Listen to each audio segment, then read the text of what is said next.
उत्तर प्रदेश के नोएडा की रहने वाली एक लड़की ट्विसा शर्मा, जो कि पढ़ने लिखने में बहुत होशियार थी, देखने में बहुत खूबसूरत थी, मिस पुणे भी रह चुकी थी और साउथ की कुछ फिल्मों में काम भी किया था। उसने मैट्रिमोनियल साइट पे एक लड़की को पसंद किया था और अपनी पसंद से ही दिसंबर 2025 में वो उस लड़के से शादी करती है। शादी बड़े धूमधाम से होती है और वो ब्याह के सीधे अपने ससुराल भोपाल पहुंच जाती है। अब दोस्तों, इस शादी को सिर्फ 5 महीने का समय गुजरा था, लेकिन अचानक से ही क्या होता है। 11 मई 2026 की शाम को वो अपनी सहेली से बात करती है और उससे कहती है कि मैंने बहुत बड़ी गलती कर दी है, मैं फंस गई हूँ, लेकिन तुम्हें ऐसा मत करना, तुम ये गलती मत दोहराना और ना ही तुम कभी मेरी तरह फंसना। इसके अगले दिन 12 मई 2026 को क्या होता है। 12 मई 2026 को ये अपनी माँ से बात करती है।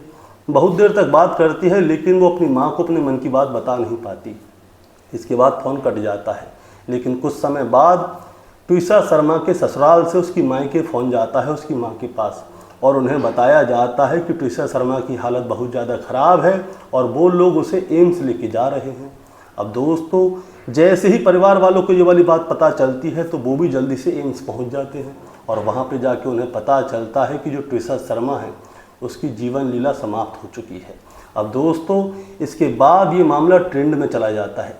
दरअसल ट्विसा शर्मा के जो ससुराल पक्ष के लोग हैं, उसकी सास है वो रिटायर्ड जज है, उसका पति वो क्रिमिनल लॉयर है और इधर ट्विसा शर्मा जो कि साउथ की फिल्मों की एक हीरोइन है।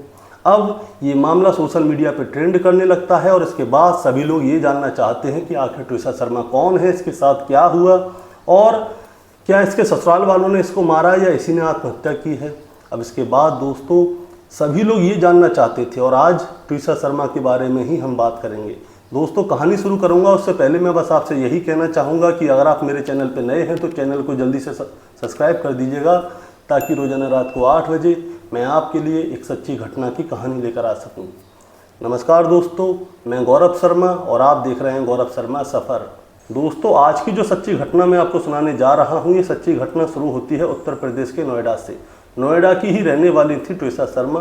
ट्विसा शर्मा पढ़ने लिखने में बहुत होशियार थी, इसीलिए उन्होंने पहले BBA किया, फिर MBA किया और MBA करने के बाद वो अपने लिए जॉब तलाश कर रही थी। तभी उन्हें मौका मिलता है महाराष्ट्र प्रदेश के पुणे के मिस पुणे बनने का। उन्होंने कंपटीशन में हिस्सा लिया और हिस्से में वो जीत भी गई और वो मिस पुणे बन जाती हैं। मिस पुणे बनने के बाद वो सोचती हैं कि क्यों ना मॉडलिंग में हाथ आजमाया जाए। वो मॉडलिंग करने लगी और जब वो मॉडलिंग करने लगी तो वो देखने में खूबसूरत तो थी ही। अब जब वो मॉडलिंग करने लगी तो साउथ की फिल्मों में उन्हें ऑफर मिल गया। लगभग 4 फिल्मों में उन्होंने काम किया। इसके बाद उन्होंने अपना रुख बदला और रुख बदलने के बाद अपनी पढ़ाई लिखाई के हिसाब से उन्होंने कॉरपोरेट की लाइन चुनी और वो फिर कॉरपोरेट मैनेजर बन गई। कॉरपोरेट मैनेजर बनने के बाद दिल्ली, मुंबई और अलग अलग कई शहरों में उन्होंने काम भी किए। इसके बाद जब वो अपनी काम कर रही थी तो परिवार वालों को चिंता होती है कि भाई बेटी बड़ी हो रही है, उसका ब्याह कराना है। परिवार के लोग सोचने लगे कि उनके लिए लड़का देखा जाए। परिवार के लोग अपनी तरफ से लड़का देख रहे थे। तभी ट्विसा शर्मा ने क्या किया, साल 2024 में मैट्रिमोनियल साइट पे अपनी प्रोफाइल अपलोड कर दी और जब उन्होंने अपनी प्रोफाइल अपलोड की तभी उनकी प्रोफाइल से एक प्रोफाइल मैच कर जाती है और ये प्रोफाइल मैच करती है मध्य प्रदेश के भोपाल के कटरा हिल्स के बाद मुगलिया के रहने वाले समर सिंह से। समर सिंह जो है क्रिमिनल लॉयर हैं, समर सिंह की माँ रिटायर्ड जज हैं, लेकिन फिलहाल में वो जिला उपभोक्ता फॉर्म बेंच नंबर 2 की अध्यक्ष हैं। अब होता क्या है, ट्विसा शर्मा और समर सिंह की जो है बात होना शुरू हो गई थी सोशल मीडिया के ज़रिए, क्योंकि मैट्रिमोनियल साइट पे इन दोनों की जो है मैच हो गई थी। और मैच होने के बाद ट्विसा शर्मा ने उनका फ़ोटो देखा और समर्थ ने ट्विसा शर्मा का फ़ोटो देखा। इसके बाद नंबर एक्सचेंज हुए। एक्सचेंज होने के बाद इन दोनों के बीच में बात होने लगी। पूरे 1 साल तक इन दोनों ने बात करके एक दूसरे को समझा कि भाई सामने वाली पार्टी अच्छी है, गलत है, क्या है, सही है कि शादी की जाए या नहीं की जाए।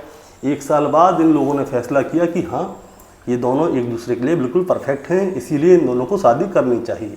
अब 1 साल बाद ये लोग क्या करते हैं, अपने अपने परिवार वालों से बात करते हैं। ट्विसा शर्मा अपने परिवार वालों से, समर्थ सिंह अपने परिवार वालों से, और ये दोनों एक दूसरे के बारे में बताते हैं और बताते हैं कि शादी करना चाहते हैं।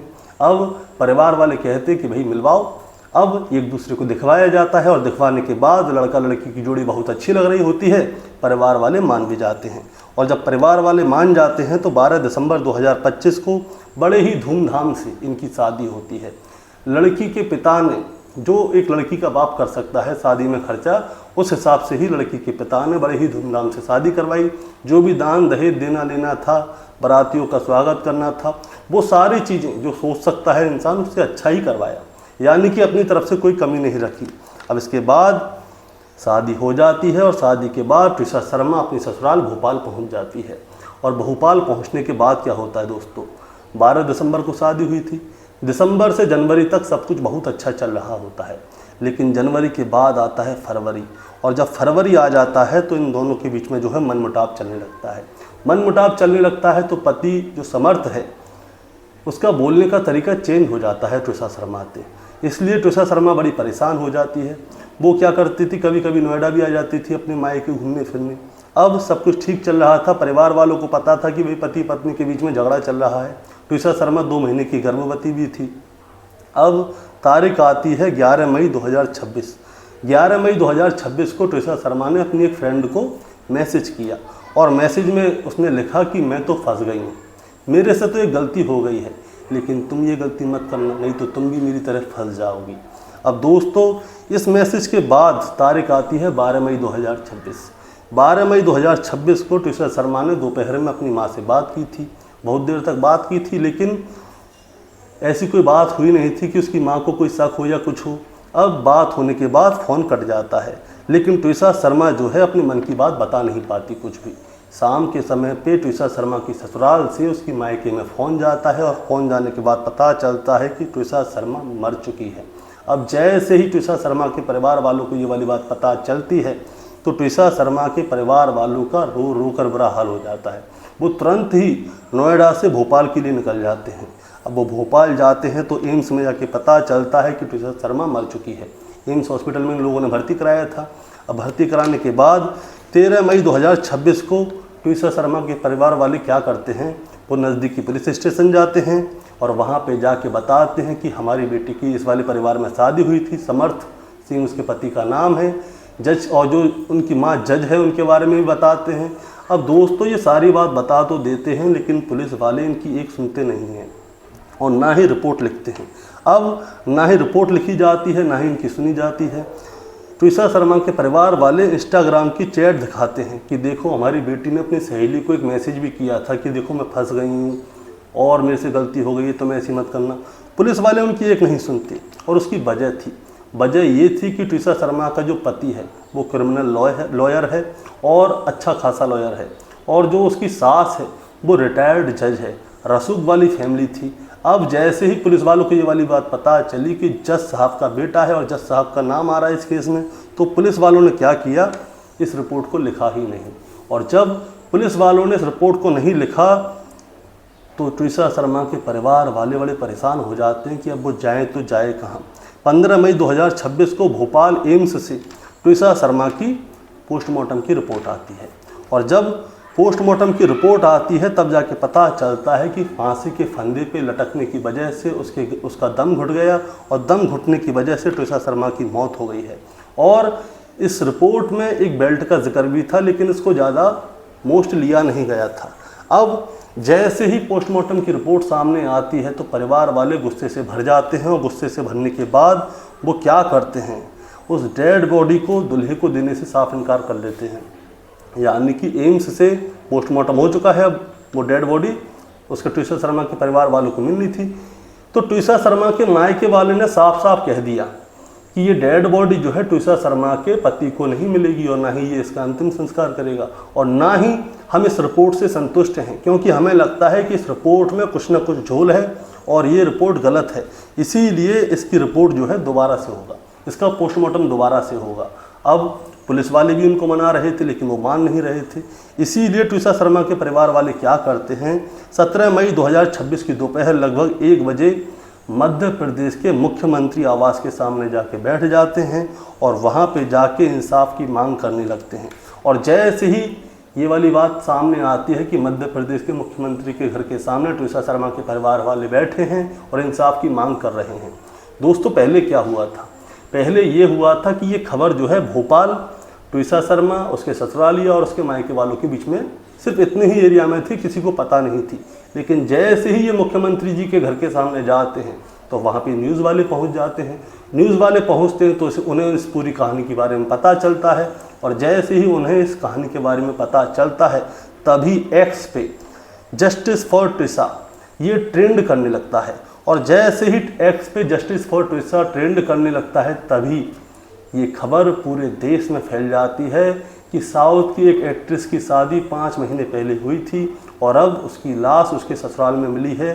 बताया जा रहा है कि आत्महत्या है, लेकिन एक्ट्रेस के परिवार वाले कह रहे हैं कि ससुराल वालों ने ही उसको मारा है।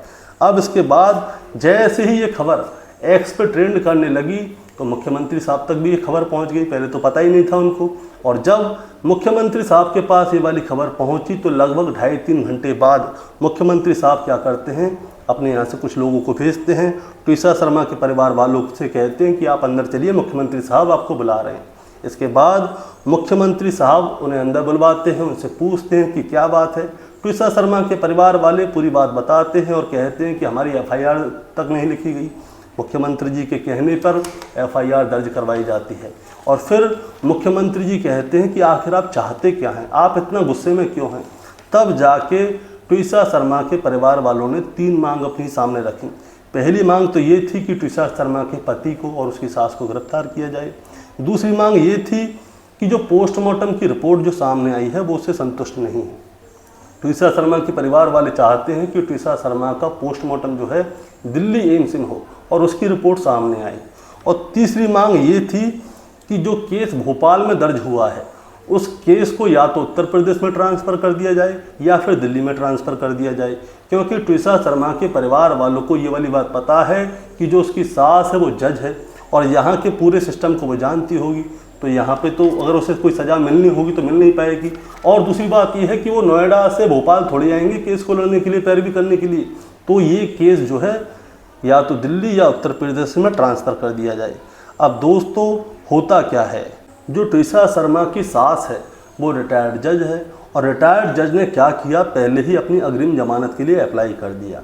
और जब उन्होंने जमानत के लिए अप्लाई किया तो उनको जमानत मिल भी जाती है, और जब उनको जमानत मिल जाती है तो उसके बाद वो कुछ पॉइंट सामने रखती हैं। वो बताती हैं कि दिसंबर 2025 में ट्विसा शर्मा की उनके बेटे समर से शादी हुई। दिसंबर 2025 से लेकर 12 मई 2026 तक ट्विसा शर्मा क्या है, अपने ससुराल लगभग 5 से 6 बार गई है। और वो अपने ससुराल तो जाती थी लेकिन वो वहाँ से कहीं और भी जाती थी, और कहाँ जाती थी इसके बारे में किसी को कुछ पता नहीं है। उससे पूछते तो बताती नहीं थी। ट्विसा शर्मा को नशा करने का बड़ी आदत थी, और जब वो नशा नहीं करती थी तो उसका मानसिक संतुलन हिल जाता था, वो अग्रेसिव हो जाती थी, गुस्सा करती थी। जिस समय पे ट्विसा शर्मा की मौत हुई है उस समय पे ट्विसा शर्मा जो है 2 महीने की गर्भवती थी।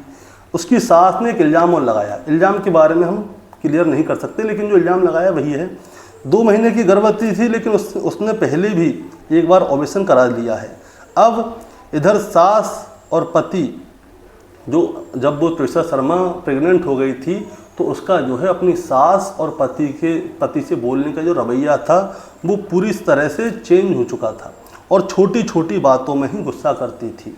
और तो और एक बार उसने अपनी सास से ये वाली बात कही कि महिला की एक्टिंग करते करते अब ये बहुत हो गया, मेरे से अब महिला की एक्टिंग नहीं होती और ना ही मैं कर सकती, मुझे यहाँ पे रहना नहीं है और मैं यहाँ से छोड़ के जा रही हूँ। ट्विसा शर्मा के ससुरालियाओं ने उसके जो मायके वाले हैं उनको भी ये वाली बात बताई थी कि आपकी बेटी ऐसे ऐसे बात कर रही है, लेकिन मायके वालों ने इसके ऊपर कोई एक्शन लिया नहीं। और तो और दोस्तों, ट्विसा शर्मा की सास ने एक और आरोप लगाया। ट्विसा शर्मा की सास का कहना है कि एक बार ट्विसा शर्मा ने क्या किया था, 17 अप्रैल 2026 को भोपाल से फ्लाइट पकड़ी अपने मायके जाने के लिए। अब 17 अप्रैल को उसने फ्लाइट पकड़ी और वो दिल्ली पहुंच गई, लेकिन वो अपने मायके नहीं पहुंची, वो कहीं और गई थी। अपने मायके में पहुंची थी वो 18 अप्रैल 2026 को। अब ट्विसा शर्मा के परिवार वालों को जैसे ही ये वाली बात पता चलती है, यानी कि ससुराल पक्ष वालों को, तो वो उससे पूछते हैं कि भाई तुम कहाँ थी इतने समय तक। ट्विसा शर्मा ने ना तो अपने मायके वालों को ना ही अपने ससुराल वालों को ये बताया कि 17 तारीख से लेकर 18 तारीख तक वो कहाँ थी। लेकिन जो ट्विसा शर्मा की सास है उनका कहना ये है कि ट्विसा शर्मा की जो मायके वाले हैं उनको सब कुछ पता है कि उनकी बेटी नशा करती है, कहाँ जाती है, कहाँ आती है, वो सब कुछ छुपा रहे हैं और हमारे ऊपर इल्ज़ाम लगा रहे हैं। अब दोस्तों इस मामले की जांच जो है उच्च स्तरीय तरीके से हो रही है और ये पूरा मामला जो है हाई प्रोफाइल है। हाई प्रोफाइल कैसे है? ट्विसा शर्मा की जो सास है वो रिटायर्ड जज है, उसका पति क्रिमिनल लॉयर है और ट्विसा शर्मा खुद एक साउथ की हीरोइन रह चुकी है। अब इस मामले की जांच एसआईटी कर रही है और एसआईटी ही जांच करने के बाद ये बताएगी कि आखिर जो आरोप लग रहे हैं, चाहे वो ट्विसा शर्मा के ससुराल वाले हैं चाहे वो मायके वाले हैं, अब इनमें से आरोप जो लगाए जा रहे हैं किसके सही हैं। मायके वालों का कहना है कि ट्विसा शर्मा के जो ससुरालियाँ हैं उन्होंने उसको मार डाला है और इस पूरे हत्याकांड को कुछ इस तरह से दिखा रहे हैं कि मानो ये सुसाइड का केस हो। लेकिन जो उसके ससुराल पक्ष के लोग हैं उन लोगों का कहना है कि जो ट्विसा शर्मा है वो नशा करने की आदी है और वो फ्रैंक लड़की है और उसने खुद ही अपने आप को ख़त्म किया है। लेकिन अब इसके बारे में हम कुछ कह नहीं सकते जब तक कि पुलिस की जांच की रिपोर्ट सामने नहीं आती। सोशल मीडिया पे दो पक्ष में मामला बढ़ गया है और दोनों पक्ष ही आपस में बहस कर रहे हैं। लेकिन दोस्तों इस कहानी को सुनाने का मतलब आपको परेशान करना या विचलित करना बिल्कुल नहीं है, एक बात बताना है और वो बात ये है कि ट्विसा शर्मा की सास ने 2 सीसीटीवी फुटेज सामने रखी हैं और वो 2 सीसीटीवी फुटेज जो हैं 12 मई 2026 की शाम की ही हैं, जिस दिन ट्विसा शर्मा को हॉस्पिटल लेके जाया गया था। होता क्या है, 12 मई 2026 की शाम को 7:20 की एक सीसीटीवी फुटेज है जिसमें ट्विसा शर्मा जो है छत की ओर जा रही है और वो किसी से फ़ोन पे बात नहीं कर रही। बताया जा रहा था कि उसी समय पे उसने अपनी माँ से फ़ोन पे बात की थी और बात करने के लिए वो छत पे गई थी। लेकिन उसके कुछ समय बाद की एक और सीसीटीवी फुटेज है, उसमें क्या होता है, ट्विसा शर्मा को जो है 3 लोग झीने पे से उतार के ला रहे होते हैं और झीने पर ही यानी कि स्टेयर केस पे उसे सीपीआर दे रहे होते हैं और बहुत देर तक सीपीआर देते हैं।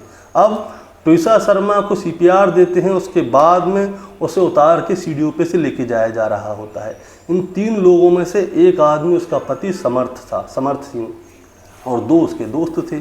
अब ये लोग उसे उतार के लेके गए थे और बताया जाता है कि ट्विसा शर्मा को ये लोग यहाँ से सीधे ही हॉस्पिटल लेके गए थे, क्योंकि जिन कपड़ों में उसकी डेड बॉडी मिली थी वही कपड़े उसने सीसीटीवी फुटेज में पहने हुए थे और सीसीटीवी फुटेज को देखकर साफ साफ यही लगता है कि ट्विसा शर्मा के परिवार वाले जो ससुराल पक्ष के लोग हैं वो तो उसे बचाने की कोशिश कर रहे हैं, लेकिन जो मायके वाले हैं वो बिल्कुल भी नहीं मान रहे। अब इस पूरे मामले की जांच होगी और जांच होने के बाद ही पता चलेगा। भैया सीसीटीवी फुटेज सामने आ गई है तब भी कोई नहीं मान रहा है और कभी कभी ऐसा भी होता है कि जो हम देखते हैं वो सच भी नहीं होता। पता नहीं क्या सच होगा, लेकिन जब खुलासा होगा तो दोस्तों मैं उसकी भी कहानी आपके सामने लेकर आऊँगा। आपका क्या कहना है इस कहानी के बारे में आप ज़रा हमें कमेंट में बताएं। चैनल पे नए हैं तो सब्सक्राइब करके जाएं ताकि रोज़ाना रात को 8 बजे मैं आपके लिए एक सच्ची घटना की कहानी लेकर आ सकूं। नमस्कार।